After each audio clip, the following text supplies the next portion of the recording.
Bienvenue dans Faites entrer l'accusé. On a tous banalisé le fait que Onizuka est un pointeur. Le gars, c'est trop un pointeur. Mec, du moment que tu regardes GTO, ça veut dire que t'as un détraqué dans ta tête. Parce que GTO, c'est littéralement un manga de pointeur. Parce qu'en fait, t'as des professeurs qui vont aller draguer des élèves plus jeunes que eux.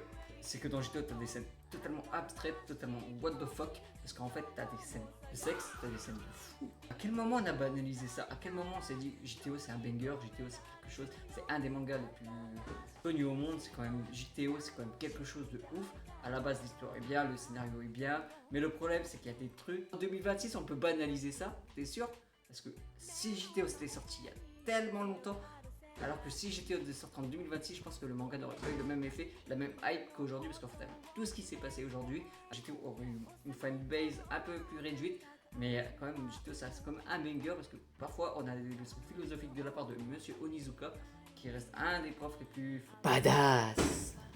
oui, t'as bien entendu un des profs, alors que le mec il fait que des fautes d'orthographe.